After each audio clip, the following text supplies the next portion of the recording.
Long ago, in a serene African village named Aoke, lived a young woman named Chani.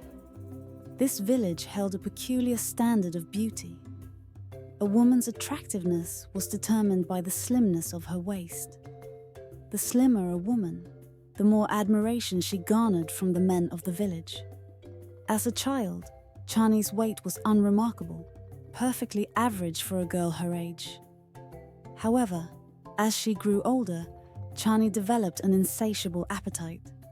No portion of food, no matter how large, could overwhelm her. She would devour her meals swiftly, leaving her plate spotless. Gradually, her voracious eating habits transformed her into the largest woman in Aoke, a stark contrast to the slender ideal celebrated in her community. With each passing day and each pound gained, Chani's presence became increasingly invisible to the men in her village. Their admiring glances and romantic overtures faded until they were no more.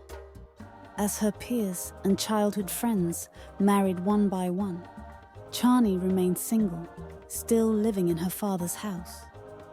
Her father, Mr. Bong, was deeply troubled by her plight. He feared that his eldest daughter would never find a husband.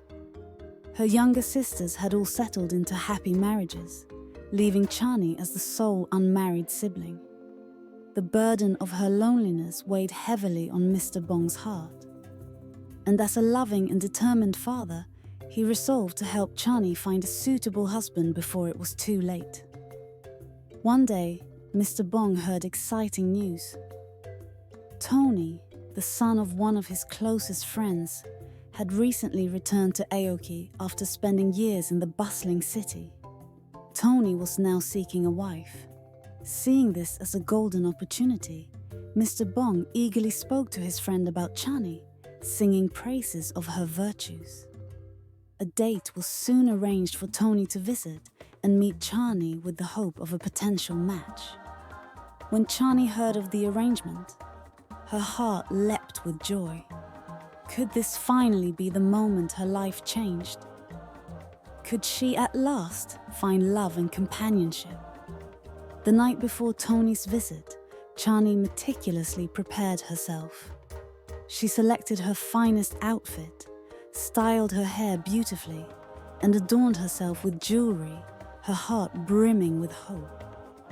But when Tony arrived the next day and set eyes on Chani, his face fell with disappointment. The woman before him was far from the slender beauty he had imagined. With a sneer, he dismissed her cruelly, saying, "I cannot marry this mountain of a woman," before turning on his heel and leaving the compound. Chani's world shattered in that moment. Overwhelmed with heartbreak and humiliation, she retreated to her room, locking the door and succumbing to uncontrollable sobs. For days, she remained in isolation, replaying Tony's cruel words in her mind. "No man will ever want me," she lamented repeatedly, despairing at her situation. Eventually, Chani's sorrow gave way to determination. She resolved to seek help, to find a way to change her destiny. Her thoughts turned to the great river goddess, a mystical being known for her power and benevolence. Gathering her courage, Chani ventured to the river's edge. Standing at the water's edge, she called out in desperation, "Great river goddess, please hear my plea. I need your help." The river's surface began to ripple and churn, and moments later, the majestic figure of the river goddess emerged. Her radiant blue skin glistened in the sunlight, exuding a sense of both strength and compassion. "What troubles you, young one?" the goddess asked. With tears streaming down her cheeks, Chani poured out her heart. "Great goddess, I have been shamed and rejected because of my body.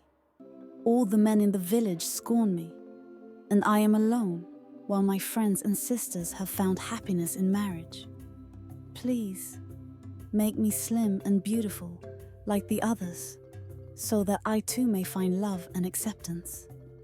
The river goddess regarded Chani with a mix of pity and wisdom. "My dear child, beauty lies not in the eyes of others, but within yourself. You must learn to embrace who you are and love yourself despite the judgment of others. However, I will grant you assistance. Before the next market day, you will meet a man who will cherish you for who you are and take you as his wife. This I promise." For a moment, Chani felt a glimmer of hope, but her heart was heavy with bitterness. Her face hardened as anger surged within her.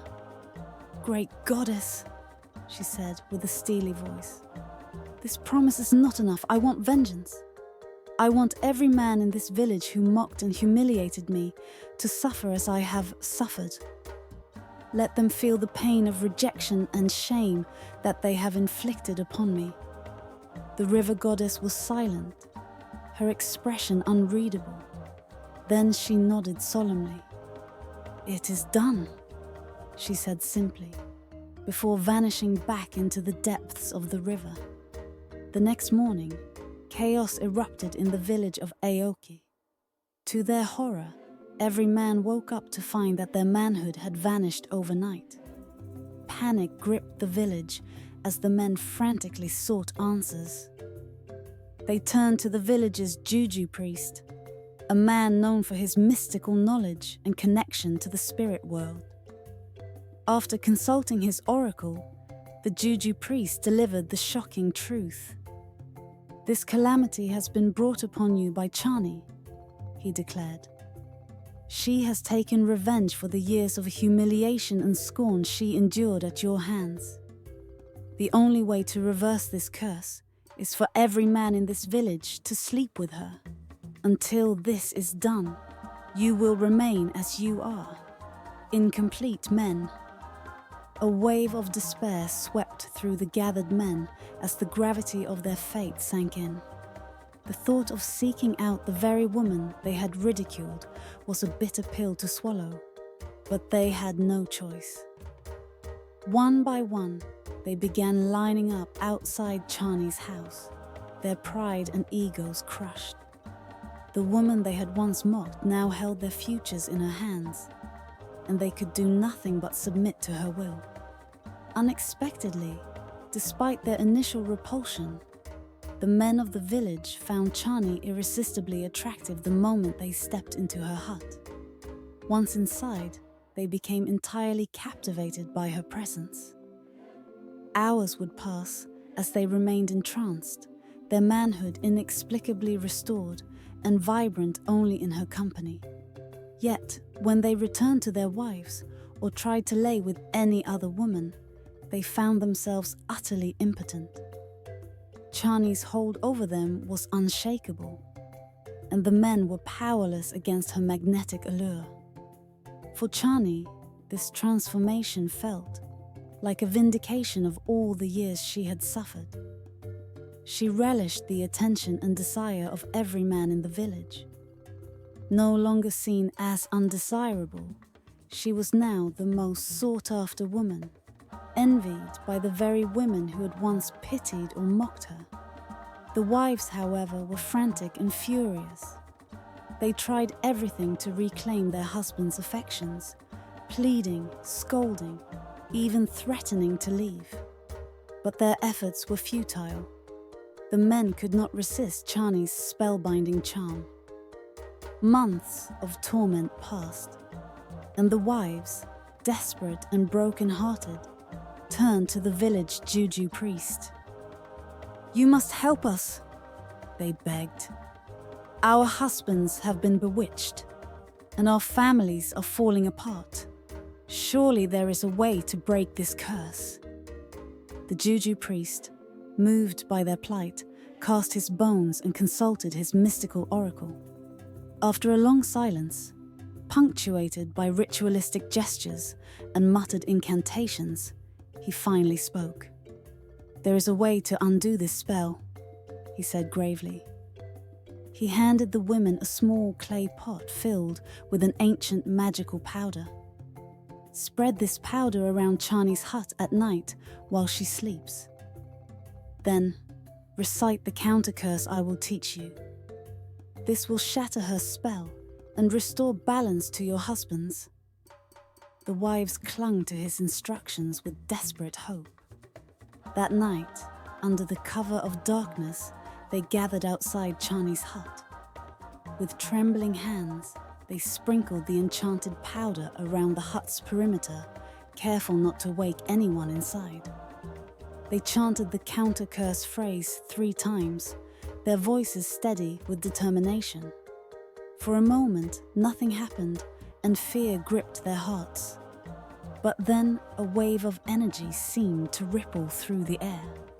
Inside the hut, the men stirred as if waking from a deep trance. Blinking in confusion, the men realized where they were and what had transpired. Shame and regret washed over them. They rushed back to their wives, apologizing profusely.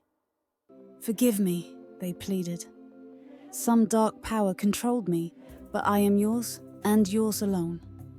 The spell had been broken. News of the event spread quickly through the village. Husbands and wives were joyfully reunited, and the harmony of family life was restored. Chani, however, woke up alone in her hut, dazed and disoriented. She had no memory of the previous night's events, but sensed that something monumental had changed. When she called out for Tony, the man she had once desired above all, her cries were met with silence. The men who had once flocked to her now avoided her entirely, their fascination gone as though it had never existed. Realizing that the spell granted by the river goddess had been undone, Chani's thoughts turned to the one being who might provide answers. She made her way to the riverbank, calling out to the goddess with desperation. "Great river goddess, please hear me. I need your guidance," she cried. But the river remained still, its surface unbroken by the goddess's presence. No matter how long or how loudly she called, the river goddess did not appear. Days turned into weeks, and Chani was forced to confront a painful truth. The river goddess would not return.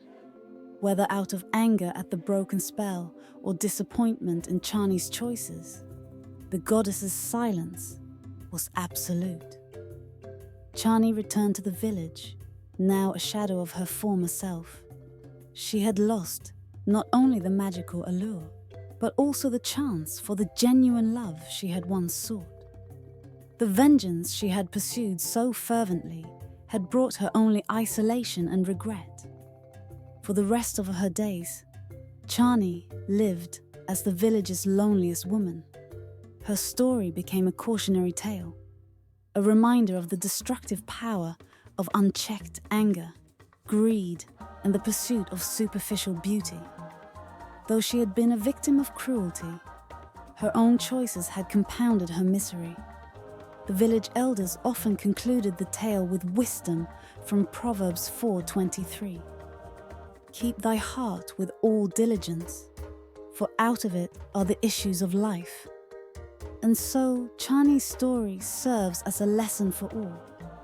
True beauty and fulfillment come not from the validation of others, but from self-love, humility, and a heart free from bitterness.